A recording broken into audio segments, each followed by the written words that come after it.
አይቴ ብሔራ ለጥበብ ሰሙነ ሕማማት ናይ ጎይታና አምላኽና መድኃኒና ኢየሱስ ክርስቶስ ዝበጽሖ ስቃይን መከራን እንዝክረሉ ናብ ሰሙነ ሕማማት እንኳዕ ብሰላም በጽሐና እሞ ሕዝውን ከምቲ ዝተለምደ ጥበብ ይብራህ ምስቲ ሒዝናዮ ዘለና ሰሙነ ሕማማት ክንግንዘቦን ክንፈልጦን ዝግባአና ነገር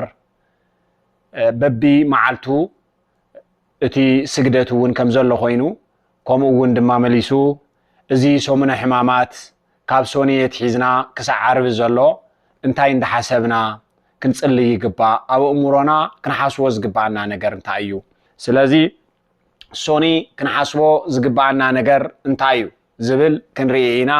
ኣስዒብና እውን በቢ መዓልቱ ዝተዋሃቦ ናይ ባዕሉ ዝኸኣለ ስያመ ስለ ዘለዎ እዚ መሰረት ጌርና ክንሓስቦ ዝግባአና ነገር እንታይ እዩ ዝብል ኢና ክንርኢ እሞ ነቦታትናን ነደታትናን ምስጢርን ጥበብን ዝገለጸ አምላኽ ንዓይን ንዓኻትኩምን እውን ይግለጸልና ከምኡ እውን እቲ ኣብ ጸገምን ኣብ መከራን ኣብ ጥሜትን ዘሎ ህዝብና ካብዚ ጸገምን መከራን ወፂኡ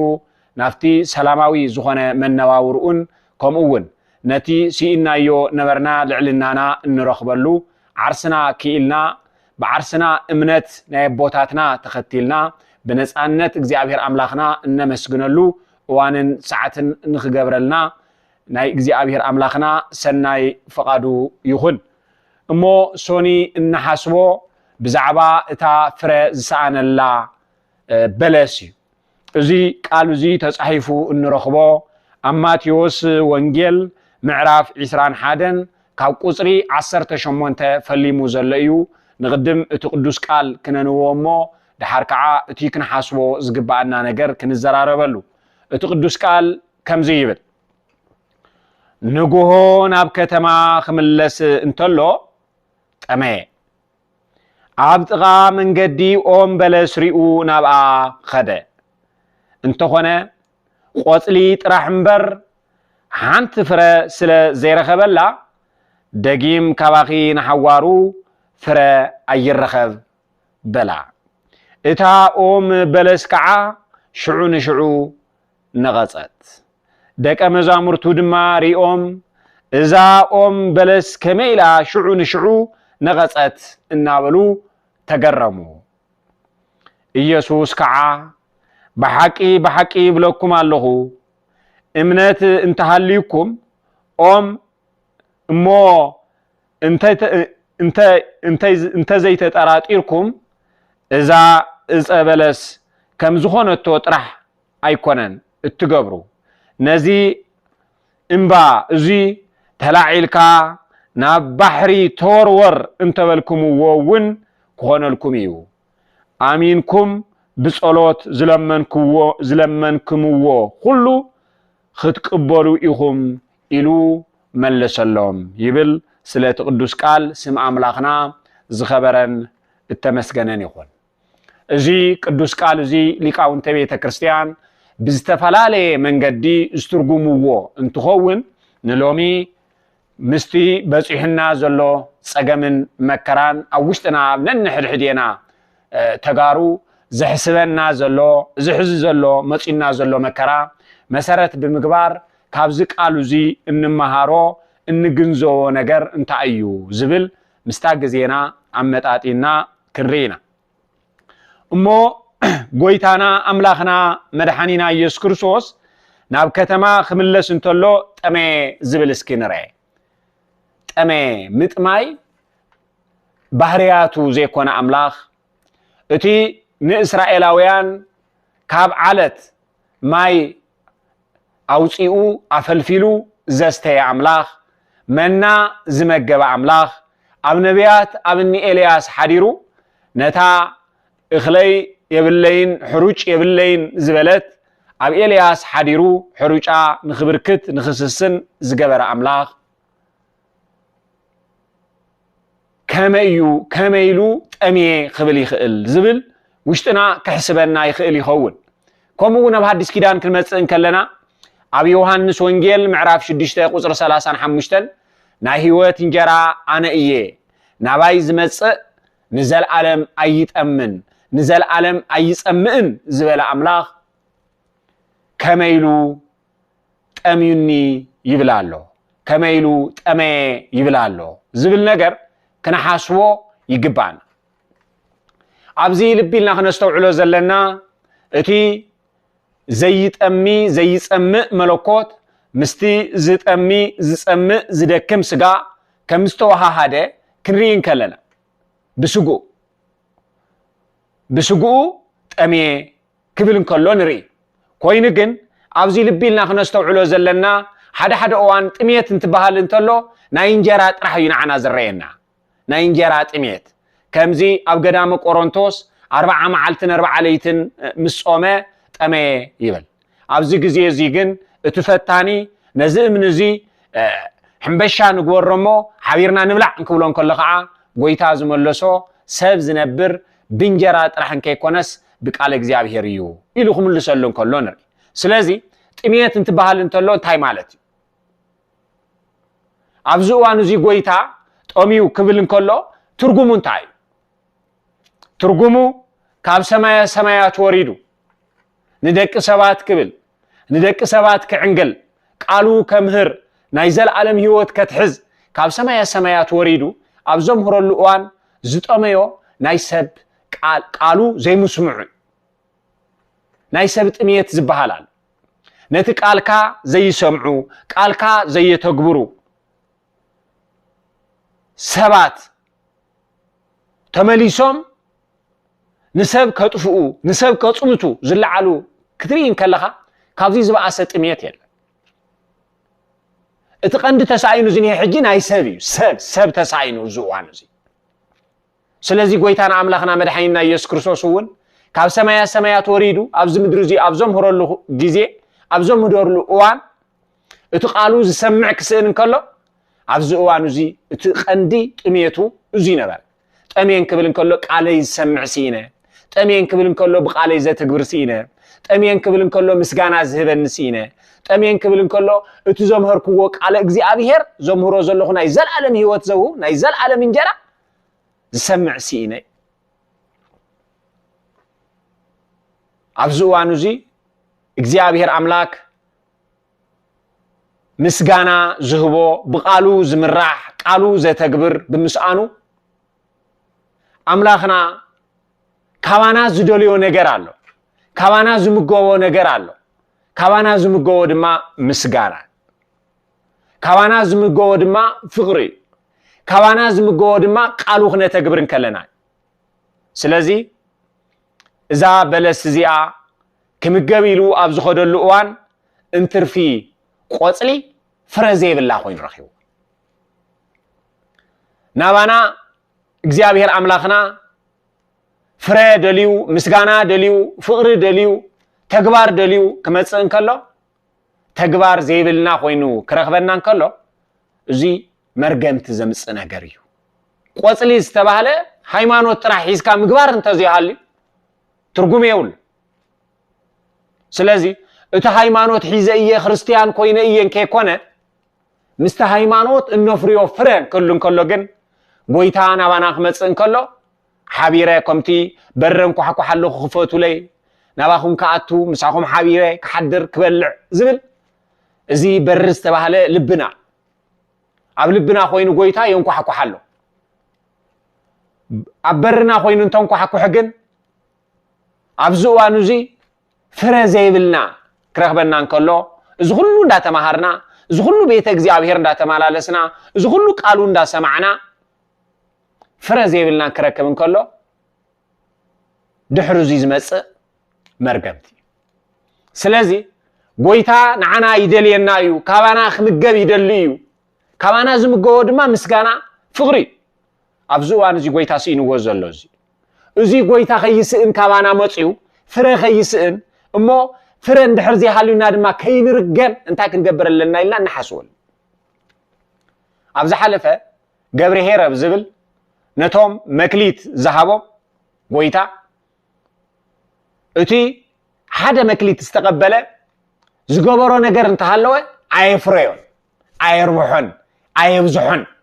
أبزو أنا زي قويتا مصيو تمكليت ك تباهيلون تحتت أي قويتاي نسخة متشس أكاني خامو بز تدفع أخوة قلن تخونة النس حدا نجر مسخة كين بعسيلة حبي أيات أني حيلو كيفري تحنت مكليت زغربة ترجيم مرجم تطرح يكونه تازه حسكايا نتزلوا وحبو تباهيلو نسخة نعمنا يزال عالم حوي تدوري زي مفراي مالته زي سلازي كمانا قويتانا يسكرسوس فريد اللي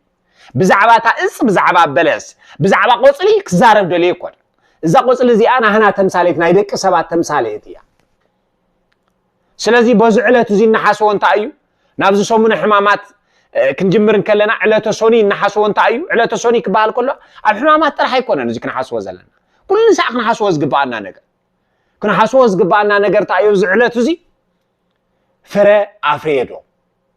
فرا لندو استمهارك هو نجار سفر دلو صدق نجار سفر دلو إلا كنحس أبزو وانوزي نابانا زوم كله مكران تجمن زمت النازلون من تأيون تيلنا فرا خينا فري ديابلو سيدل أبيت كريستيان نخيد لنا أبيت كريستيان ناي وعلو سبات جيري ناي وعلو باباسات جيري ناي وعلو كهنات جيري ناي وعلو دياقونات جيري زياتهم سرحوا من تأيو سبنا بيت እግዚአብሔር ከመጽን ከሎ ከየ ፍሪ ምግባር ወይታ ከመጽን ከሎ ፍሪ خسرናሞ ንኽንርገም ዝገብሩ ስለዚ ኣብዚ ዕለቱ ዚ ኩሉ ሰዓ ብዘይ ጻዕሪ መንግስተ ሰማያት ይርከብንሞ ብዘይ ድኻም ናብ ቀራንዮ ኣይውጻእንሞ ስኢላን ከይደኸምና ከይሓሰብና እንከይ ተጨነቅና ስቁመሉና በቃ ዝኾነ ነገር ዘረባ ኮይልዮን ኣይኮነን ኣብ ሰሙነ ሕማማት ክነሓስቦ ዝግባአና ነገር እዩ فرزي بالله كيكون نخفرن تخجبر لني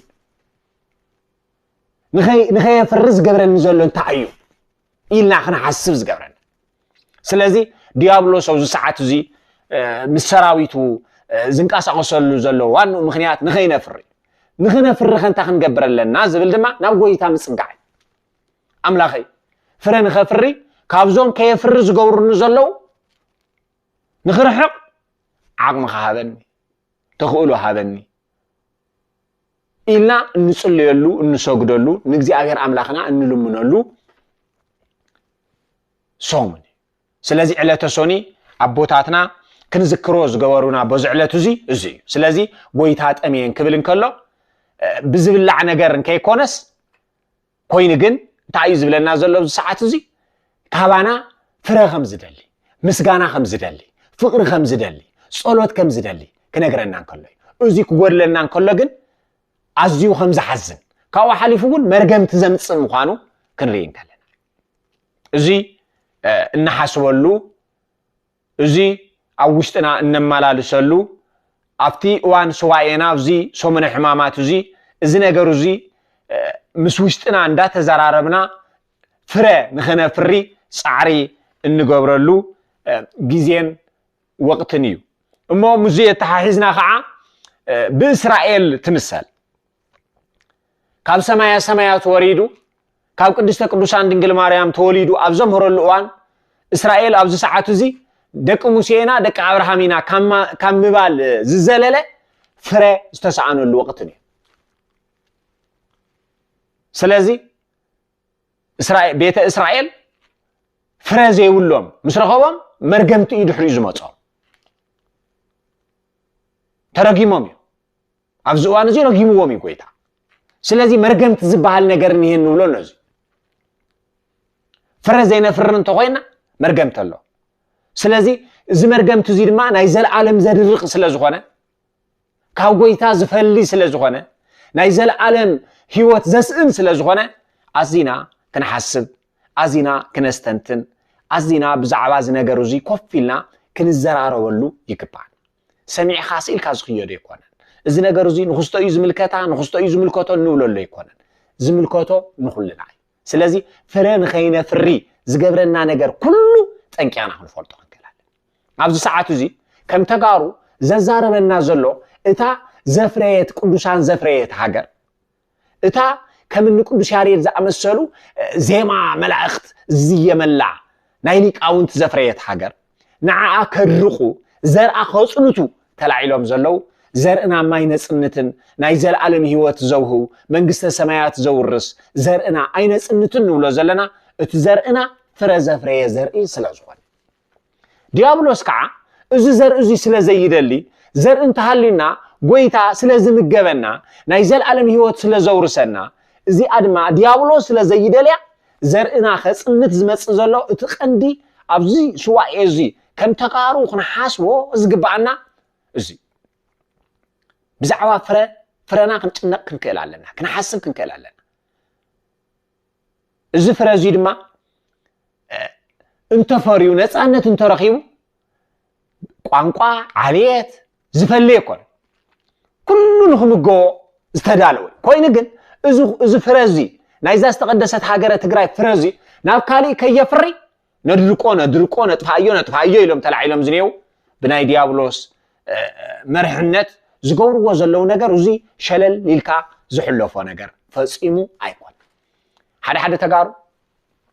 እዚ ክልዓል እንከሎ አይ ስቅደ ይሕሽን ብዛዕባ ዚሞ እንታይ ይርሊ ከመይና ምኽንብል ዝብሎ ኣለዋ እንታይ ዳ ክንብል ይሞ እንታይ ዳ ትምርት ጎይታ ዝነግረና ዘሎ ኮዚ ናብ እስራኤል መጽ ፍረሲኑል ናይ ጎይታ ቃል ዘይቅበሉ ኮይኑ ስለዚ ብዛዕባ ዚ ፍረዚ ክነልዕልን ከለና አቦታትና ፍረፍሪዮም አቦታትና ተጋሩ ፍረፍሪዮም ቅዱሳን ፍሬዮም ነዚ ፍረዚ ክምገቡ ካብ ካልኦት ክፍለ ዓለማት እውን ናብ ትግራይ ናይ መጹ ነይሩ ናብ ሃገረ ትግራይ ይመጹ ነይሩ ሎምኸ እዚ ፍረዚ ከየፍሪ ካብኒ ደቂቀ እስጢፋኖስ ተሕይዞ ዘርኢና ከጽሙቱ ዝተላዕሉ ነይሩ ዞም ሕዝን ንሪኦም ዘለና ማለት ንንዚኣቶም ሸለሊልካ ምሕላፍ ማለት ዘርኢኻ ፍረ ንኸየፍሪ ምግባር ማለት ስለዚህ ንንዚኣቶም ሸለሊልካ ዝሕለፍ ነገር ኣይኮነን እቲ ቀንዲ ፍረ ንኸይነፍሪ ዝገብረና ነገር ምፍላጥ እዩ ሰዓት እዚ ድማ ዝፍረዚ ከየፍሪ ዘርኢና ከጽሙቱ ተላዕሎም ዝኔው ስኢልና ብቀሊሉ ንሪኦ ነገር ኣይኮነን ንምንታይ እዮም ከምዚ ኢሎም ተላዕሎም ነይሩ ክንብል ከለና ኣብ ውሽጦም ዝሓደረ ናይ ዲያብሎስ መንፈስ እዚ ፍረዚ እንተፍሪው እንታይ ከም ዝኸውን እንታይ ለውጥ ከም ዘምጽእ ክንደየናይ ንጎይታ ባህ ከም ዘብሎ ስለ ዝፈልጥ ስለዚ እዚ ነገር እዚ ክንግንዘብ ይግባአና ኣብዚ ስዋኤ እዚ ካብቲ ናይ ዝሓለፈ እዚ ፍሬና እዚ የፍሪና ካልኦት እውን ንኽምገቡ ምግባር ካልኦት እውን ንኽምገቡ ብዓልየት እንከይፈለና ብኻሊእ እንከይፈለና ንኽምገቡዎ ምግባር ስለዚ እዚ ከይኸውን እዩ እቲ ጻዕርና ንገብሮ ዘለና ስጋዊ ጻዕርን ከይኮነ ምድራዊ ከይኮነ ሰማያዊ ህይወት እውን ዘውህብ እዩ አቦታትና ቅዱሳን ነዚ ኩሉ ስዋኤ ሒዞሙሉ እዮም ዝፍረዚ ብቀሊሉ ዝተረኸበ ፍረ ይኮን እዚ ነገር እዚ ምስራዩ ጎይታ ህዝብና ከይረግም ጎይታ ሃገርና ከይረግማ ፍረሲኢነላ ከይብል ፍረ ነፍሪ ኢሎም አቦታትና ፍረፍሪ እዞም ኩሎም ቅዱሳን መጻሕፍትታትና እዞም ኩሎም ገዳማትና ናታቶም ፍረ እዚ ፍረዚ ዘፍረይዎ ከምዚ ንዛበለስ እዚኣ ፍረ ዘይብል ክኢሉ ዝረገማ ንሃገርና እውን ከይረግማ ንህዝቦም እውን ከይረግሞም እዚ ፍረዚ ንኸፍሪ ገይሮም ነዚ ፍረዚ ድማ ተመሊሶም ዘድርቁ ተላዒሎም ዞም ሕዝን ንሪኦም ዘለና ስለዚ ኣብዚ ስዋኤና እዚ ነገር እዚ ኣሲና ክንሓስበሉ ክንክእል ኣለና ኣብ ውሽጥና ክነብሰልስሎ ክንክእል ኣለና እዚ ሚስጥር እዚ እንድሕር ዘይተረዲእና ኮይኑ ግን ገና ኣለና ማለት ገና ብዙሕ ነገር ይተርፈና ኣሎ ማለት ስለዚ ካብ ናይ ጎይታ መርገምቲ ንኽንድሕን ፍረና ነፍሪ ነዚ ፍረዚ ክነፍሪ ድማ ቀፂልና ክንሪኦ ኢና መስዋዕትነት ከድልዮ ጎይታ ድሕረ እዚ ናይ ፍረዚ ምስተዛረበ ስቃይ ኣይኮነን ኢሉ ጸዋትወ መከራ ተቀቢሉልና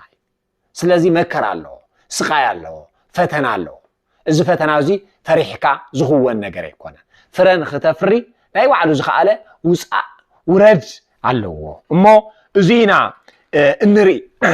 ኣብዚ መንጎ እዚ ሐዋርያት ዘድነቆም ነገር ከመይላ ብሓንሳ ድርቅ ክትብል ክኢላ ዝብል ኣብዚ እዋን እዚ ጎይታ ዝበሎም እዚ ከመይልኩም ብሓቂ ይብለኩም ኣለኹ እምነት እንተሃልዩኩም እሞ እንተ ዘይተጠራጢርኩም እዛ እጸበለስ ከም ዝኾነቶ ጥራሕ ኣይኮነን እትገብሩ ነዚ እምባዚ እውን ተላዒልካ ናብ ባሕሪ ተወርወር انت بالكم وون كون لكم يجيو سلازي اي تطراطروا امنه تحليكم مسي كتغبروا وتخوليو وا كميلان حطياتኛ كميلان زي ነገር زي كخون يخل كميلان خصدق يخل كميلان ناي صنق سرح كسرح يخل انا كو زدرقو يا بحطيات نبل كل ساعه زمالالس امرنا زي እዚ ነገር እዚ ከይንዕብዮ ክንጥጥዕ ንኽእል ኢና እንጥጥዖ ድማ ክንኣምን ከለና ሕዚ ንዓና ኸቢድና ዘሎ ነገር እምነት ዝበሃል ነገር ኣብ ውሽጥና ዘይምፍጣርና እዚ ክበሃል እንከሎ ኣብ እሙረና ብዙሕ ነገር ስለ እንዳኣተወና ዝፀንሐ ነዚ እምነት እዚ ንኽንቅበል ይኸብደና ማለት ከመይለን ተመሊስና ዝገበርናዮም ሰራሕናዮም ዝፈጸምናዮም ነገር ኣብ እሙረና እንዳምፀ ከይነፍሪ ይገብረና እምነት እንተሃሊኩም ኣሽምባያዚ ነዚ እምባዚ ተላዒልካ ናፍቲ ባሕሪ ትኪል ተትብልዎውን ምኸደ እቲ ክንዲ እምባ መሲሉ ዝረአየና ዘሎ ሓጢኣትና በደልና ተላዒልካ ናብ ባሕሪ እቶ እንተልናዮ ሲ ከኣቱ ይኽእል ስለዚ እምነትና ኢና ክንፍትሽ ዘለና ንሕና እውን ከም ተጋሩ ኣብዚ ሰዓት እዚ ክበፅሐና ዘሎ መከራ ንምንታይ እዩ ኢልና ንሕሰብ ንምንታይ መከራ ዝመፀና ዘሎ ስቃይ ዝመፀና ዘሎ ንምንታይ ክንብል እንከለና ታሪኽና ኢና ነፅንዕ ፍረሎ ኣብ ሃገርና ፍረሎ ኣብ ትግራይ ፍረሎ ናይ ቅዱሳን ፍረ ስለዚ ዝፍረ እዚ ክደርቕ ይደልዮ ከፍርያ ይደልዮኒ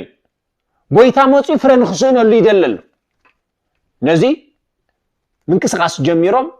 እንሪኦ ዘለና ዝፍጸምነ ዘሎ ነገር ስለዚ ካብዚ ዝፍጸም ዘሎ ነገር እዚ ንኽንወፅእ ፈለማ ክንኣምን ክንክእለለን ናፍቲ ፍረናይ ቦታትና ንኽንምለስ ናፍቲ እምነትና ንኽንምለስ እቲ ምሰቦታትና ዝነበረ ኣምላኽ ምሳና እውን ኣሎ ንኽንብል እዚ ነገራትና እዚ ክነቃፃፅሎ ኣለና ውሽጥና ብፍላይ ኣብዚ ስዋዕ እዚ ክንሓስቦም ኣለና እቶም ዝሓለፉ ቦታትና ቅዱሳን እተን ዝሓለፈ ኣደታትና ቅዱሳን ክንሓስቦም ክንክእል ኣለና ረኽቢ ምስኣቶም ክንገብር ክንክእል ኣለና ንኽነፍሪ ስለዚ እምነት ተሃሊና ንምፍራይ ዝሰኣኑ ኣምላኽ ዝሰኣኑ ነገር የለን ኢልና ክንኣምን ክንክእል ኣለና ውሽጥና ብዙሕ እዋን ኣትሕተ ይነብል ንሕና ክርስቲያን ኢና ብክርስቶስ ክርስቲያን ዝተባሃልና ጎይታ ንዓና ቀረባ እዩ ምእንታና ክብል ይፅዋተወ መከራ ተቐቢሉ ብዙሕ መስዋዕትነት ዝኸፈለሉ ደሙ ዘፍሰሰሉ ስጉኡ ዝቆረሰሉ ምእንታና እዩ ምእንታና ክብል ይመፅዩ አንሰ ይመጻይ ኩለ ጻድቃን አላለ ኃጣን ንኃጣን ክብል ይመጽ ጎይታ ስለዚ ክንልምልም ክንጥጥዕ ከነፍሪ ንኽእሊና ኢላ ምእማን ንምንታይ በዚ ነገር እዚ ከመይላ በሓንሳ ደሪቃ ኢልኩም እሲ ንምንታይ እዩ በዚ ነገር እዚ ዓብይ ነገር ጌርኩም ሞኒኹም ይዝሎም እምነት እንተሃሊኩም እኮ ብዙሕ ነገር ክትገብሩ ትኽእሉ ኢኹም ስለዚ ፈለማ እምነትና እነደልድለሉ እምነትና ኣብ ኩሒ እንምስርተሉ እምነትና እንዕብየሉ እዩ